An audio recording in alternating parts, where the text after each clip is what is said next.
धुंधली तो कम से कम पड़ी जाती हैं।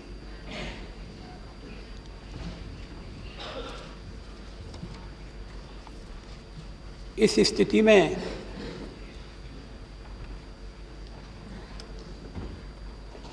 जो न पक्ष में हैं न विपक्ष में हैं, निष्पक्ष हैं, उनकी भूमिका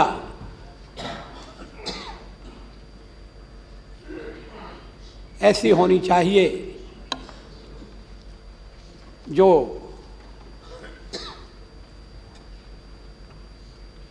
देश को सही दिशा दे,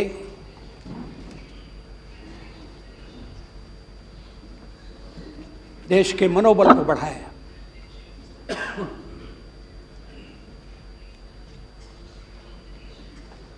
मुझे कल चंद्रशेखर जी का भाषण सुनकर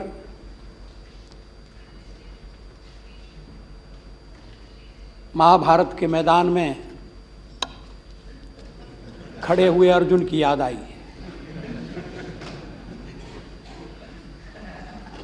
युद्ध हो या न हो, ये प्रश्न नहीं है। किन परिस्थितियों में युद्ध होगा, होना चाहिए, क्या उसकी जरूरत भी है या नहीं है, ये चर्चा का विषय है। कोई देश में युद्ध नहीं चाहता। मैंने एक कविता लिखी थी, जंग न होने देंगे, और उसी के बाद कारगिल की जंग हो गई।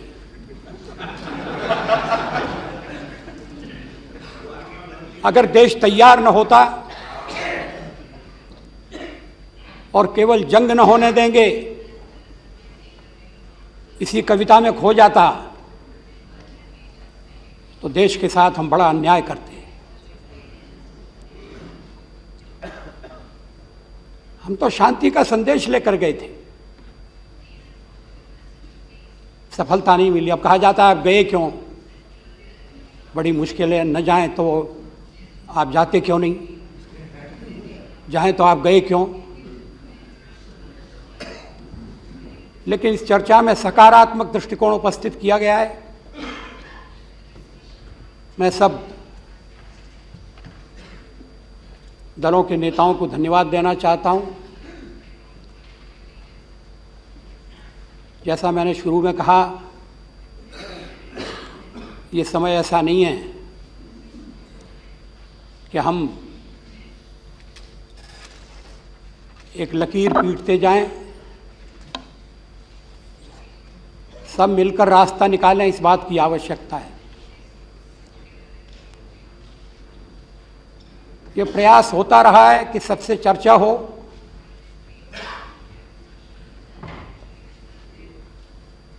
अब संसद से जुड़ी हुई घटनाएं जिस तरह से घटी, उनके बारे में जब तक पूरी जानकारी इकट्ठी न हो जाती और सरकार प्रशासन उस काम में लगा था, तब तक जो कुछ मीडिया में आ रहा था, जो कुछ समाचार पत्रों में आ रहा था, उससे अधिक और कोई जानकारी नहीं थी। इसलिए सर्वदलीय बैठक बुलाने का जो विचार हमेशा कार्यान्वित किया जाता है, उसमें देर हुई। उसके बाद छुट्टियां थी,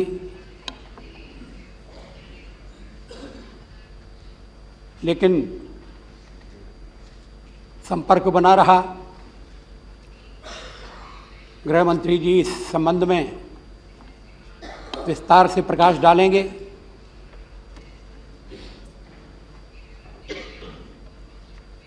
सदन के सामने सचमुच में एक गंभीर परिस्थिति है।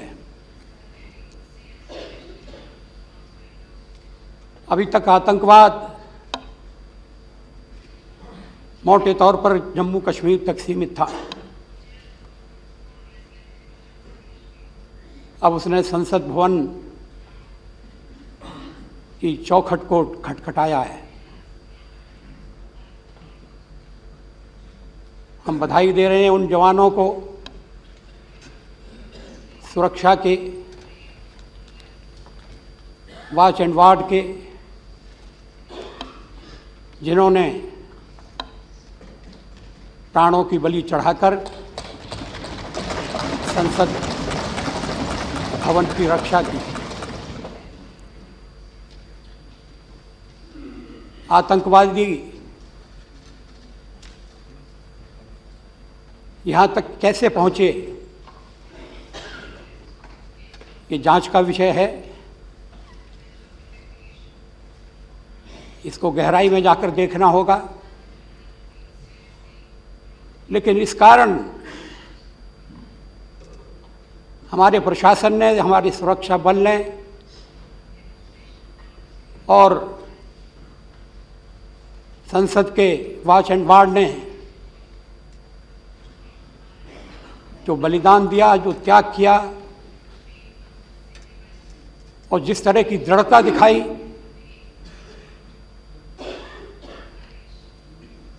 उसका मूल्यांकन कम नहीं होना चाहिए।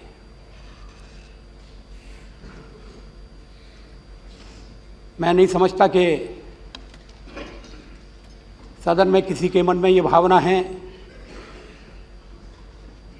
जो भी घटना हुई है उसका राजनीतिक लाभ कैसे उठाया जाए। जैसा मैंने प्रारंभ में कहा कि ये राजनीति का वक्त नहीं है।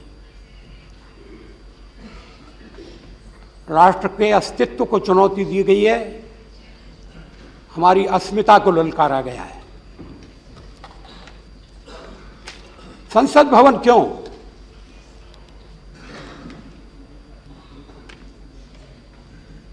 देश में और भी स्थान है। सोच समझकर संसद भवन को चुना गया, क्योंकि जो आतंकवादी हैं वो भी समझते हैं कि गणतंत्र भारत का हृदय ये संसद है, जो सारे देश का प्रतिनिधित्व करती है, जो देश की एकता की धुरी है, जो लोकतंत्र की गारंटी है, जो सबको साथ रखकर चलने का एक महान प्रयत्न है। इस पर प्रहार करो। यह काम सोच समझकर किया गया है। मैं नहीं समझता ये अनायास हुआ है। मैं नहीं समझता कि ये जो आतंकवादी बंदूकें लेकर आए थे या आत्महत्या की तैयारी करके आए थे और जिन्होंने उनको भेजा था, उन्होंने इस सवाल को गहराई से नहीं सोचा होगा। सोच समझकर उन्होंने एक कदम उठाया, खतरनाक कदम उठाया। एक चुनौती है और इस चुनौती का सारे देश को सामना करना होगा।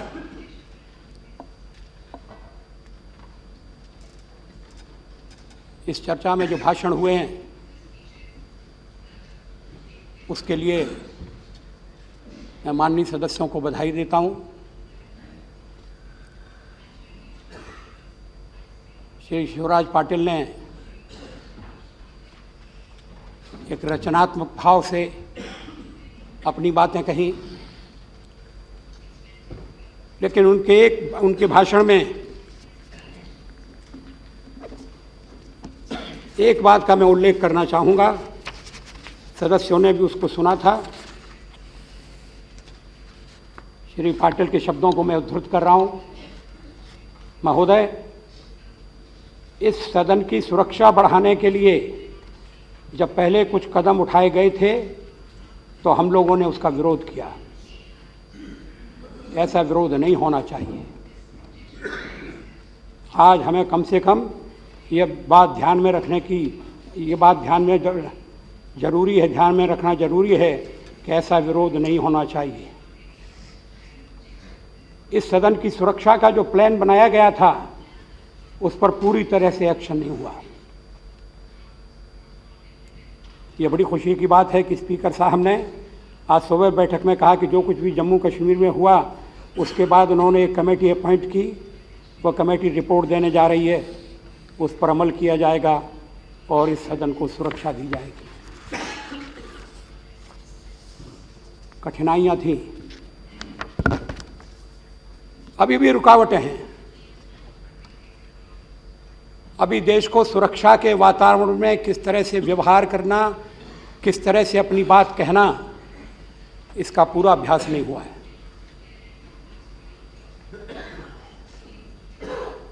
शायद इसका कारण हमारा जीवन की ओर देखने का दृष्टिकोण है कि एक दिन मरना तो है ही, इस जीवन को बचाने के लिए 100 उपाय करने की क्या आवश्यकता है। लेकिन ये दृष्टिकोण सही नहीं है। एक एक जान की कीमत है और आतंकवादी एक भय पैदा करना चाहते हैं अपने मंसूबों को पूरा करने के लिए। हमें उन सब मंसूबों को विफल करना है। सुरक्षा के लिए जो भी कदम उठाए जाते हैं उनका दृढ़ता से पालन होना चाहिए।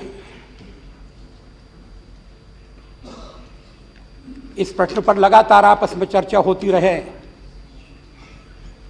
पक्ष और विपक्ष के बीच में नहीं। देश के सर्वोच्च संस्था के प्रतिनिधि के रूप में पार्टी की रेखाओं को मिटाकर सुरक्षा का सवाल सर्वोपरि है। लेकिन सदन और संसद की सुरक्षा के साथ साथ देश की सुरक्षा का सवाल भी जुड़ा हुआ है। एक संकट है और संकट जिन्होंने पैदा किया है वो एक खतरनाक खेल खेल रहे हैं। अब हमें उपदेश दिए जा रहे हैं कि हम संयम से काम लें। हमने कब संयम से काम नहीं लिया? सचमुच में हमारे संयम को हमारी दुर्बलता समझा गया।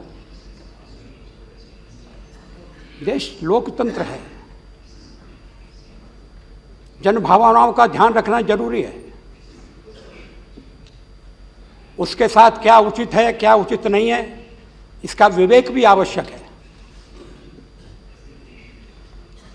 कोई देश में लड़ाई का ज्वर पैदा नहीं कर रहा है,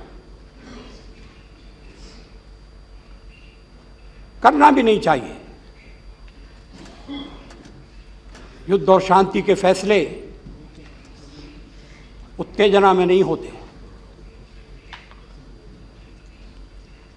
समग्र परिस्थिति पर विचार करके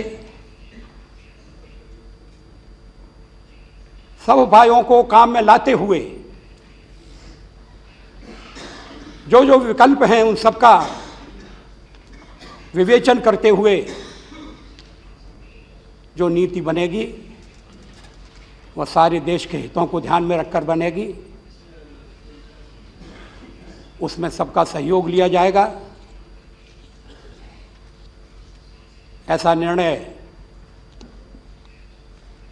पार्टी अकेले नहीं कर सकती, तो देश का निर्णय होगा। मैं बधाई देता हूं कांग्रेस के सदस्यों को। मैंने प्रिय रंजन दास मुंशी का भाषण सुना, मैंने और भी भाषण सुने।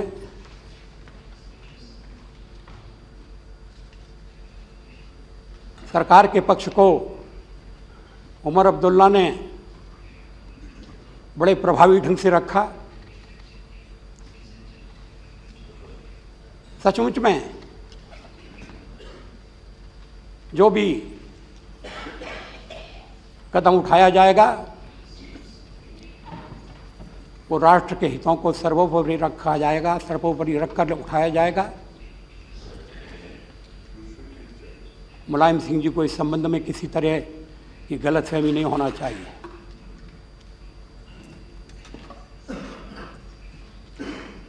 लेकिन हम आतंकवाद की चर्चा करते हुए सारे मसले पर चुनाव को हावी हो जाने देना ये ठीक नहीं है। चुनाव होंगे, समय पर होंगे। देश में जो लोकतंत्र है वो हमारी सबसे बड़ी पूंजी है, वो हमारी सबसे बड़ी शक्ति है, और इसीलिए संसद को निशाना बनाया गया। सोची समझी साजिश के अनुसार देश टूट जाए, देश बिखर जाए। कुछ ऐसे तत्व हैं पाकिस्तान में जो पुराने इतिहास की बात करते हैं, सारे देश पर, सारे हिंदुस्तान पर झंडा फहराने की घोषणाएं करते हैं।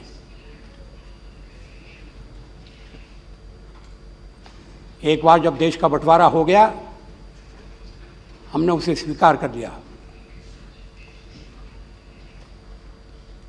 जब मैं लाहौर गया था और मीनार पाकिस्तान पर मुझे जाने का अवसर मिला, तो मुझे सलाह दी गई थी कि मैं न जाऊं, लेकिन मैंने कहा कि नहीं, ये गलत बात होगी। मैं उस पर गया और मैंने कहा कि हमें एक ऐसा पड़ोसी चाहिए जो उन्नति करे, जो विकास करे, जो शक्तिशाली हो। कभी कभी दुर्बलता में से भी दुस्साहस पैदा होने की भावना होती है। पाकिस्तान इस मनोवस्था से ग्रसित है कि भारत ने देश के बंटवारे को स्वीकार नहीं किया। ये गलत है। जनरल मुशर्रफ से भी मैंने कहा था कि हमारे लिए वो अध्याय बंद हो गया, लेकिन ये बताइए कि आपने स्वीकार किया है या नहीं देश के बंटवारे को।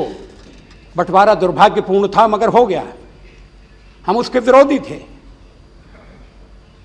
आज हम उस पर अमल कर रहे हैं क्योंकि वो राष्ट्र की नीति बन गई। पाकिस्तान में इस तरह के तत्व सक्रिय हैं, पाकिस्तान की सरकार भी जानती है और हम भी जानते हैं।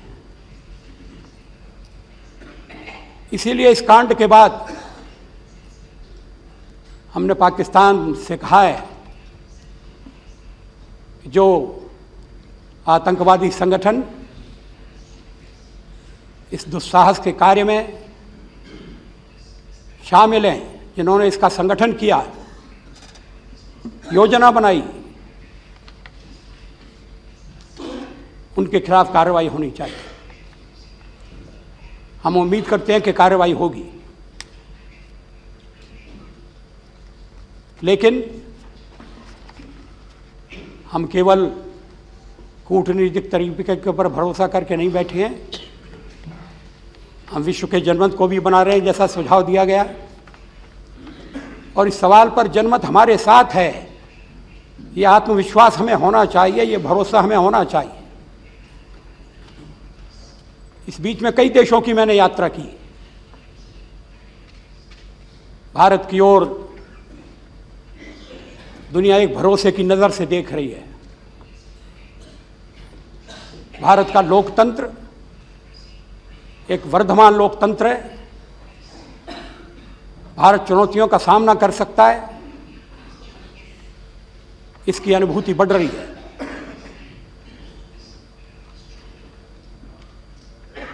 लेकिन आतंकवाद का मुकाबला हमें अपने बल पर करना पड़ेगा, अपनी शक्ति से करना पड़ेगा। हमारी स्थिति के बारे में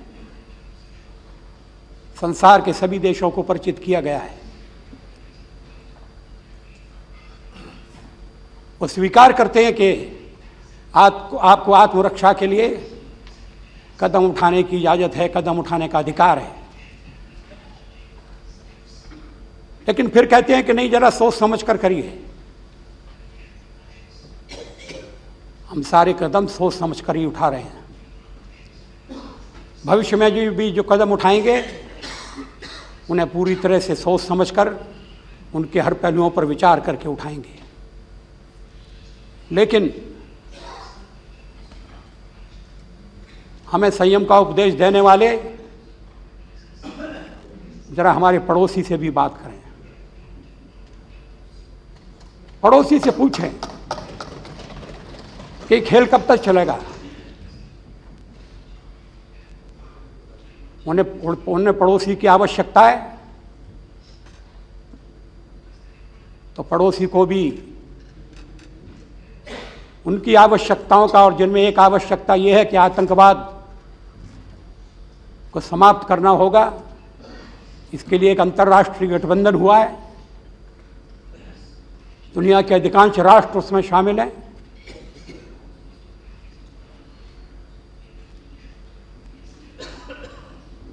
भारत में जो आतंकवाद हो रहा है,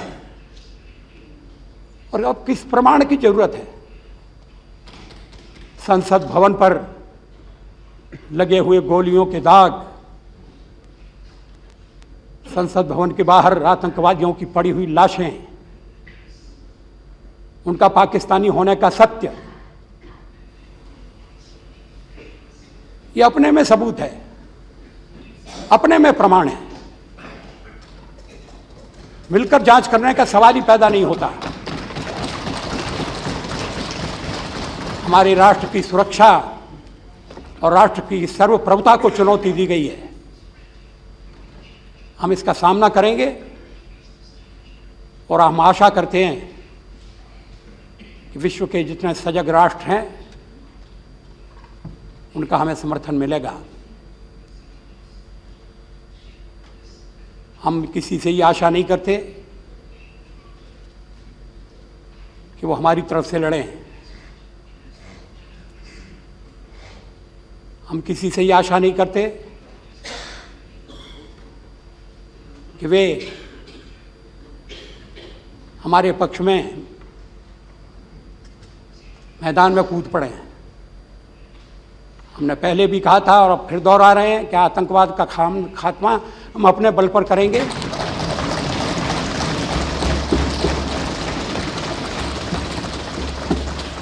लेकिन दुनिया के और देशों को भी तय करना है। आतंकवाद अलग अलग नहीं हो सकता, उसकी परिभाषा अलग अलग नहीं हो सकती। आतंकवाद को टुकड़ों में नहीं बांटा जा सकता। एक देश में आतंकवाद का रूप दूसरा है, किसी और देश में किसी और तरह का, ऐसा नहीं माना हो जा सकता। आतंकवाद की समाप्ति के लिए एक विश्व में अभियान चल रहा है, और जो कुछ उस दिन हुआ वह आतंकवाद का खुला प्रदर्शन है।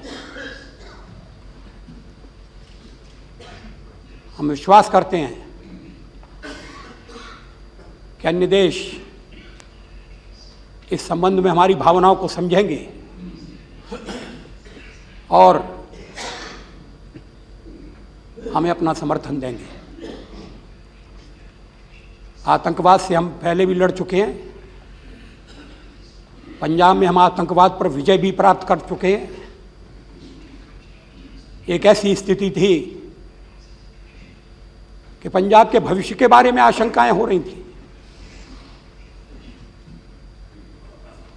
एक ऐसी परिस्थिति पैदा हुई थी कि देश की एकता खतरे में पड़ जाएगी, देश की अखंडता खतरे में पड़ जाएगी। इस तरह की आशंकाएं जग गई थी, लेकिन दृढ़ता से कदम उठाए गए। आतंकवाद को कुचला गया। आज पंजाब में शांति है, भाईचारा है।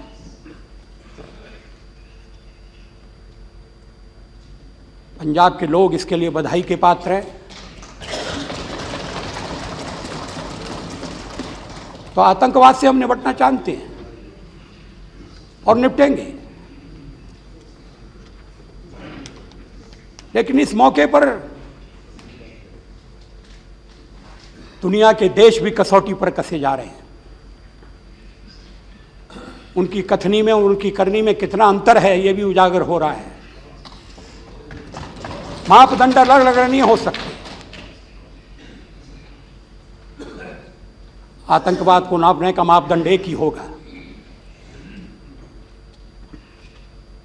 भारत एक लोकतंत्रवादी देश है, बहुदलीय लोकतंत्र है हमारे यहाँ।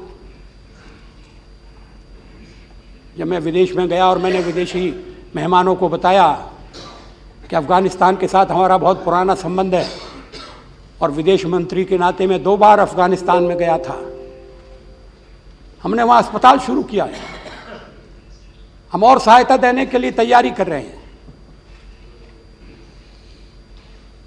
लेकिन तालिबान के आने के बाद